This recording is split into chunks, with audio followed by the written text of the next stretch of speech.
ভাই মাগি নিয়ে ধরা খেয়েছেন, ভিডিও আছে, আল্লাহর রাস্তে মাপ চান, আমরা মাফ করে দেব।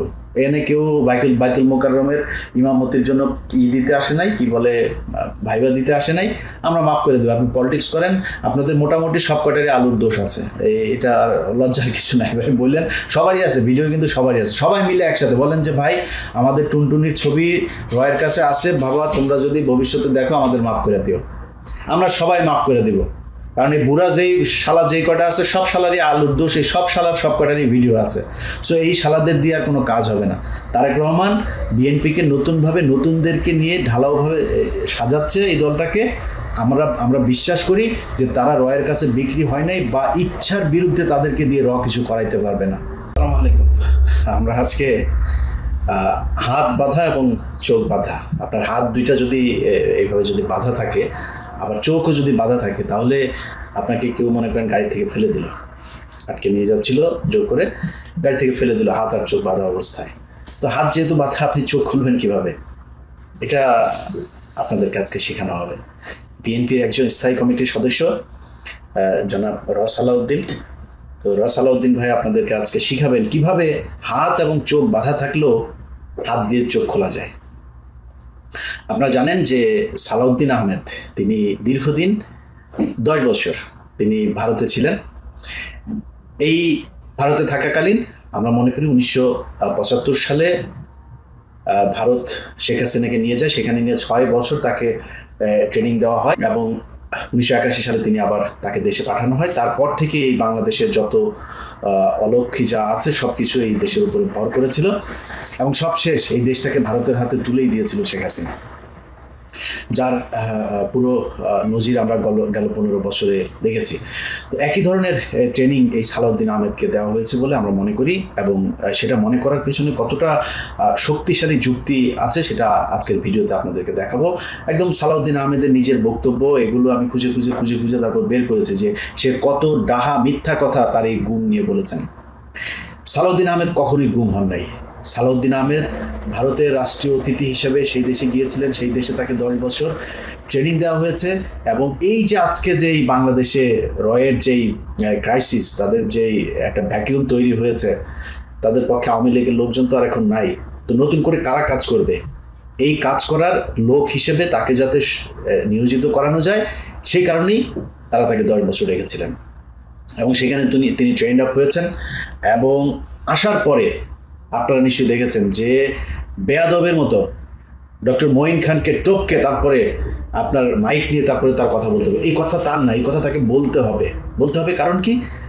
এর কারণ তিনি যেই দিন উত্তরার যে বাসা থেকে তিনি আটক হয়েছিলেন, সেই বাসাতে তিনি এক নারীকে নিয়েছিলেন এবং ওই নারী সহ এই আইনশৃঙ্খলা বাহিনী তাকে ধরার পরে হতে পারে আমাকে যিনি এই বিষয়টা বলেছেন তিনি যেহেতু নিশ্চিত করেন নাই, বাট হতে পারে সেই মেয়েই হয়তো তাদের ট্র্যাপ, সেই মেয়েকে দিয়েই তার অবস্থান নিশ্চিত করা হয়েছে এবং সেখান থেকে তাকে ধরা হয়েছে। ধরার পরে সেগুলো ভিডিও করা হয়েছে এবং এখন সালাউদ্দিন যা বলছেন সব কিছু তাদের শিখিয়ে দেওয়া, এটার বাইরে তার যাওয়ার কোনো সুযোগ নাই। কারণ তাদের কাছে সেই মেয়ের তার সাথে সব ভিডিও সব কিছু তাদের হাতে আছে, সে চাইলেও এখান থেকে বের হইতে পারবে না। আচ্ছা, এখন এটা আপনাদের সামনে আমার কোনো প্রমাণ নেই, আপনাদের বিশ্বাস করারও দরকার নাই, এটা আমার আলোচনার বিষয়ও না। আজকে আলোচনার বিষয় হচ্ছে সালাউদ্দিন আহমেদ যে গুম হন নাই সেটার প্রমাণ সালাউদ্দিন আহমেদ নিজে বলবে আপনাদেরকে আজকে। আচ্ছা, সালাউদ্দিন আহমেদ প্রথমে এটা নিয়ে কোনো দ্বিমত নাই, আইনশৃঙ্খলা বাহিনী বলেন, যারাই তাকে তুলে নিয়ে গেছে, তার পরিবার, তিনি, গণমাধ্যম, সব জায়গাতে আমরা একটা জিনিস শুনেছি, তিনি উত্তরের একটা বাসা থেকে আটক হয়েছিলেন। কারা আটক করেছে সালাউদ্দিন আহমেদকে? তারা কি কোনো কথা বলেছিল আপনার সঙ্গে নিয়ে আসার সময় গাড়িতে করে? এগুলো আমার সব চোখ কান বন্ধ ছিল, আমি জানি না। আচ্ছা, এটা খুবই যৌক্তিক একটা বিষয় যে ওনার যেহেতু চোখ হাত পা সব বাধা ছিল, যে কারণে উনি দেখেন নাই যে কারা তুলে নিয়ে গিয়েছিল, যেহেতু তারা পরিচয় দেন নাই। এবার চলেন আমরা গণমাধ্যম ওই সময় কি বলেছিল। তার পরিবারের বরাত দিয়ে গণমাধ্যমকে জানানো হয়েছিল যে তাকে ডিবি পরিচয় দিয়ে ডিবির লোকজন তুলে নিয়ে গিয়েছে। শুনি আমরা সেই নিউজের ক্লিপটা।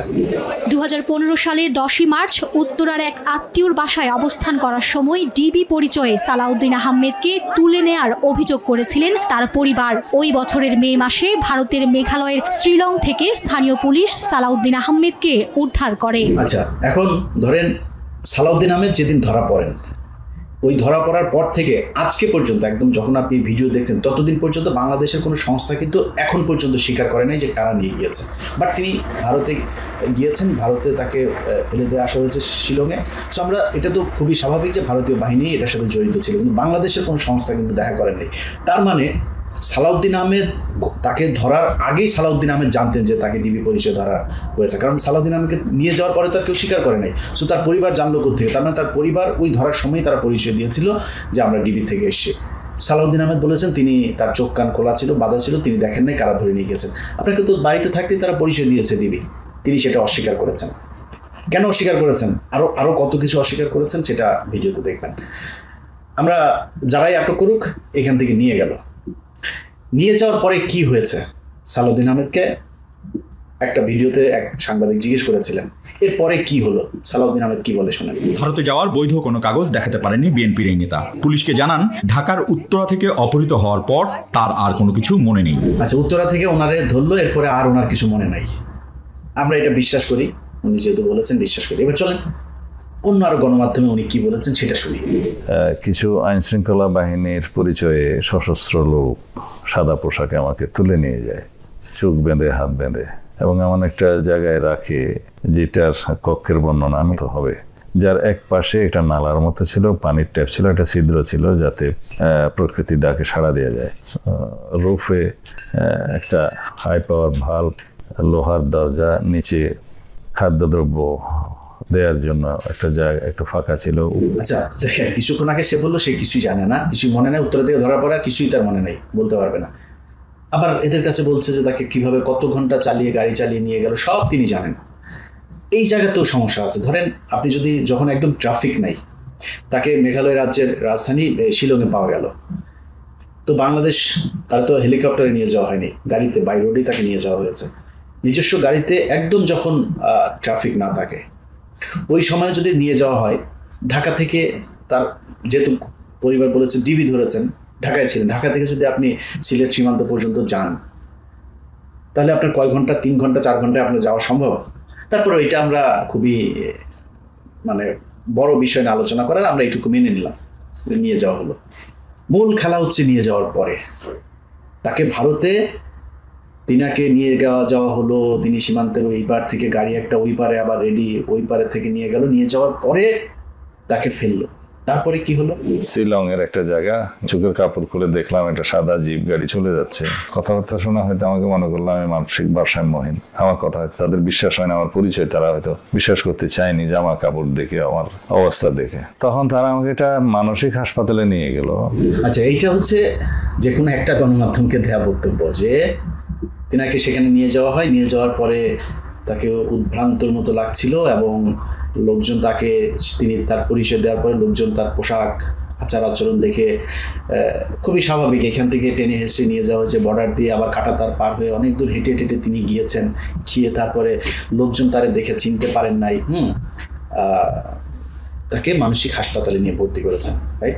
এটাই তো বললো, তাই না? শুনলেন, গাড়ি থেকে নামার পরে তিনি, গাড়ি থেকে মানুষজন আসলো, এসে তারপরে তার হাত পা চোখ টুক খুললো, খুলে টুলে নিয়ে মানসিক হাসপাতালে নিয়ে গেল। বিশ্বাস করলাম এইটুকু। এবার চলেন আরেক জায়গায় কি বলেছে সেটা শুনি।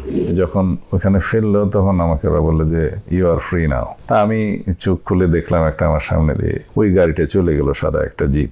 তো পুলিশ এসে আমাকে নিয়ে গেল, ওখানে ভ্রাম্যমাণ পুলিশ টিম ছিল। তারা প্রথমে আমার শারীরিক অবস্থা, জামা কাপড়ের অবস্থা দেখে, আমার কথাবার্তা শুনে তারা আমাকে একটা হসপিটালে নিয়ে গেল, সিভিল হসপিটাল নাম। একটু আগে কি শুনলেন? ওনাকে মানুষজন এসে উদ্ধার করলো, কথাবার্তা বিশ্বাস না করে মানুষজনই নিয়ে গেল মানসিক হাসপাতালে। এখন আবার কি হইল? এখন আবার পুলিশ আসলো, পুলিশ এসে পুলিশ স্টেশনে নিয়ে গেল, তারপরে নিয়ে গেল হসপিটাল, মানুষজনের কোনোই নেই। আচ্ছা, আরেকটু বক্তব্য শুনি, আরেকটু ইন্টারেস্টিং বক্তব্য আছে, সবচাইতে গুরুত্বপূর্ণ বক্তব্য যেটা, ওনাকে গাড়ি থেকে নিয়ে যাওয়ার পরে মানে নামানোর পরে কি হলো, একদম সাথে সাথে কি হলো শোনেন একটু।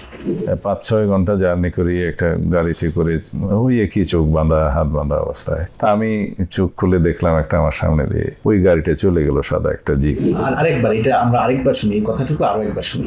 5-6 ঘন্টা জার্নি করি একটা গাড়িতে করে, ওই একই চোখ বাঁধা হাত বাঁধা অবস্থায়। তা আমি চোখ খুলে দেখলাম একটা আমার সামনে দিয়ে ওই গাড়িটা চলে গেল, সাদা একটা জিপ। আচ্ছা, এই যে বক্তব্যটা দুইবার শোনার কারণ কি জানেন? ওনার হাত বাঁধা, চোখও বাঁধা। আচ্ছা, হাত বাঁধা, ওনাকে ফেলে দিয়ে গেল, তা আপনি চোখ খুললেন কেমনে? আপনার হাত তো বাঁধা, হাত দিয়ে তো আপনার চোখ খুলতে হবে, আপনি হাত বাঁধা আপনি চোখটা খুলে ফেললেন, এটা কি সম্ভব? এইভাবে পুরো এই যে গুমের ঘটনায় সব কিছু মিথ্যা বানোয়াট কল্প কাহিনী সাজিয়ে নিজে ভিকটিম রোল প্লে করেছেন। পুরো ঘটনাতে তিনি এই যে ভিকটিম সেজেছেন, তিনি আসলে কিছুই না। এটার আইনগতভাবেও যে আমি যা বলছি সেটা হচ্ছে সত্যতা আছে, এটা প্রমাণ করি। চলেন আমরা সালাউদ্দিন আহমেদকে ধরে নিয়ে যাওয়া হয়। আচ্ছা, আপনারা যারা ভারতে গিয়েছেন তারা তো জানবেনই, যারা এই ধরনের বিপদে পড়েছেন তারাও জানবেন। আপনি যখন এই মানে ফরেন অ্যাক্ট তাদের যেটা আছে সেই অ্যাক্টে আপনি যখন করবেন, মানে আটক হবেন, আপনার হাত করা পড়াবে, সাথে সাথে প্রথম কাজই হবে হাত করায়। আপনি সালাউদ্দিন আহমেদকে নিয়ে ইউটিউবে সার্চ দেবেন, নিউজগুলো দেখবেন, কোনো জায়গায় সালাউদ্দিনকে কোনোদিনও হাত করা পড়ানো হয়নি।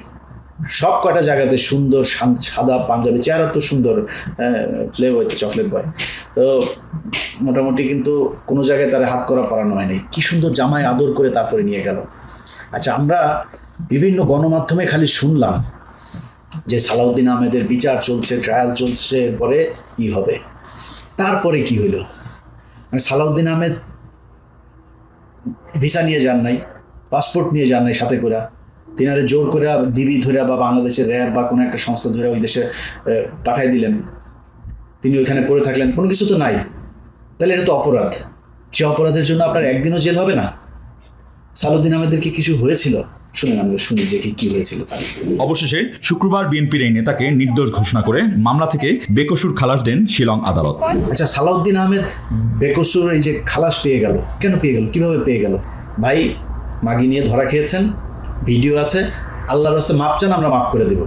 এনে কেউ বাইতুল মোকাররমের ইমামতির জন্য দিতে আসে নাই, কি বলে ভাইবা দিতে আসে নাই, আমরা মাফ করে দেবো। আপনি পলিটিক্স করেন, আপনাদের মোটামুটি সব কটারই আলুর দোষ আছে, এটা আর লজ্জার কিছু নাই। ভাই বললেন সবারই আছে, ভিডিও কিন্তু সবারই আছে, সবাই মিলে একসাথে বলেন যে ভাই আমাদের টুনটুনির ছবি রয়ের কাছে আছে, বাবা তোমরা যদি ভবিষ্যতে দেখো আমাদের মাফ করে দিও, আমরা সবাই মাফ করে দেবো। কারণ এই বুড়া যেই শালা যেই কটা আছে সব শালারই আলুর দোষ, এই সব শালার সব কটারই ভিডিও আছে। সো এই শালাদের দিয়ে আর কোনো কাজ হবে না। তারেক রহমান বিএনপিকে নতুনভাবে নতুনদেরকে নিয়ে ঢালাওভাবে সাজাচ্ছে এই দলটাকে। আমরা বিশ্বাস করি যে তারা রয়ের কাছে বিক্রি হয় নাই বা ইচ্ছার বিরুদ্ধে তাদেরকে দিয়ে কিছু করাইতে পারবে না। এবং বিএনপির রাজনীতির সাথে যারা থাকবে, বাংলাদেশের রাজনীতিতে যারা থাকবেন, সবার কাছে অনুরোধ, ভাই টুনটুনির ব্যাপারে সাবধান। আপনাদের কিন্তু এই আলুর দোষ এর কারণে কিন্তু আমরা পুরো দেশের মানুষ সাফার করব। আমরা বিএনপি নিয়ে আমাদের কোনো সমস্যা নাই, আমাদের সমস্যা হচ্ছে ভারত যেন বিএনপিকে গ্রাস করতে হবে। কারণ বাংলাদেশ, আমরা যদি এখন রাজনীতিকরণের দিকে যাই, আমরা -2 এর দিকে যাই, এটা এই দেশের জন্য ভয়ঙ্কর বিপদ ডেকে আনবে। অতএব আমাদেরকে বিএনপির উপরে ভরসা করতে হবে। সো বিএনপির যাতে ভারতের হয়ে খেলতে না পারে এই দেশের মানুষের ভাগ্য নিয়ে, সেই দিকে আমাদের নজর রাখতে হবে। সেই কারণে আজকের পুরো ভিডিওটা। সালাউদ্দিন ভাই, আপনার নিয়ে আমার কোনো ক্ষোভ নাই, আপনার সাথে আমার ভালো সম্পর্ক ছিল, ভালো সম্পর্ক থাকবে, কোনো সমস্যা নেই ভাই। আপনি বিপদে পড়ছেন, আপনার কাছে অনুরোধ, হয় রাজনীতি থেকে সরে যান অথবা সবার কাছে মাপ চান যে আমার টুনটুনি ভিডিও আছে, আমি আপনাদের সাথে মাপ চাচ্ছি, ভুল হয়ে গিয়েছে, আর ভুল করব না, করলেও কেউ যাতে রেকর্ড করতে না পারে সেই ব্যবস্থা করেই করব। সাবধানে করেন, যেখানেই করেন সিপা চাপায় নিজের আওতার ভেতরে করেন। তো এটাই হচ্ছে মূল বিষয়।